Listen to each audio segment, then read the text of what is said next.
नमस्कार, मैं सतानंद पाठक, शिक्षक पन्ना पवई। आज मैं इस वीडियो में शिक्षण में पुस्तकालय का क्या महत्व है के बारे में बताऊंगा।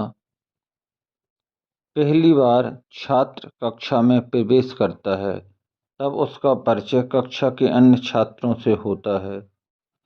जब शिक्षक या गुरुजी बच्चों को पढ़ाने आते हैं, तो वह अपना परिचय देते हैं और फिर बच्चों का परिचय भी लेते हैं। परिचय के पश्चात शिक्षक पढ़ाई का लाभ, उद्देश्य व उपयोगिता बताते हुए प्रारंभ में अक्षर ज्ञान कराते हैं। श्याम पट पर अक्षर ज्ञान तथा गिनती लिख देते हैं।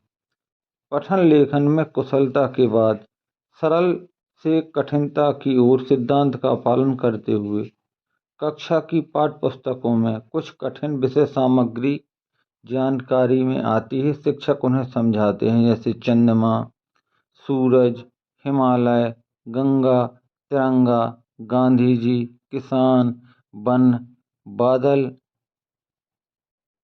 पालतू पशु। इन सभी बातों के बारे में शिक्षक निश्चित ही अच्छी जानकारी देकर विद्यार्थियों की समस्याएं दूर करते हैं। परंतु कुछ छात्र ऐसे भी होते हैं जो सुन नहीं पाते या उनका ध्यान नहीं रहता, तो वो विषय वस्तु के बारे में भली प्रकार जान नहीं पाते, जबकि उन्हें भी उक्त बातों की जानकारी होनी चाहिए। ऐसे समय में विद्यालय पुस्तकालय में जाकर पढ़ने का अवसर विद्यार्थी को मिलना चाहिए। कक्षा में सिर्फ तिरंगा राष्ट्र का राष्ट्र ध्वज है बता देने से काम नहीं चलता, बल्कि उनके निर्माण, इतिहास, रंग तथा रंगों के पीछे का लक्ष्य व उसके मध्य का चक्र किस बात का घोतक है, यह भी मालूम होना चाहिए। शिक्षक यदि इन बातों को बता नहीं पाते और घर में माता पिता भी नहीं बता पाते, तो विद्यार्थी को उसकी जिज्ञासा शांत करने के लिए विद्यालय पुस्तकालय से भारत का राष्ट्रीय ध्वज या हमारा राष्ट्रीय ध्वज तिरंगा वाली पुस्तकें पढ़ने हेतु दी जानी चाहिए। इसी प्रकार चंद्रमा, हिमालय तथा बादल व पालतू पशु आदि के बारे में कक्षा का छात्र जानना चाहे, तो वह खाली समय में पुस्तकालय में जाकर उक्त विषय की पुस्तकें पढ़ने हेतु मांग सकते हैं और अपना ज्ञान वर्धन कर सकते हैं। विद्यालयों में यह व्यवस्था प्राथमिक स्तर से उच्चतर माध्यमिक विद्यालय तक होनी चाहिए। वर्तमान भारत में सरकारी तथा गैर सरकारी विद्यालय में उच्च स्तर पर तो पुस्तकालयों की सुविधा है, परंतु प्राथमिक स्तर पर नहीं होती है। आजकल उत्कृष्ट केंद्रीय विद्यालयों में यह व्यवस्था अच्छी है। कक्षाओं में जो विषय शिक्षक द्वारा पढ़ाए जाते हैं, उनकी प्रतिपूर्ति करने या उन विषयों के नोट्स बनाने में भी पुस्तकालय सहायता करते हैं, क्योंकि पुस्तकालयों में वे पाठ या संदर्भित पुस्तकें उपलब्ध होती हैं जिनसे पाठ्यक्रम की पूर्ति भी की जा सकती है। अनेक विद्यालयों में कन्याओं के लिए भिन्न भिन्न पाठ्यक्रम का अध्यापन कराया जाता है, जिसमें गृह विज्ञान, चित्रकला, गृह सज्जा, सिलाई बुनाई, भूगोल, वस्त्र शिल्प तथा फल संरक्षण, बागवानी आदि की शिक्षा दी जाती है।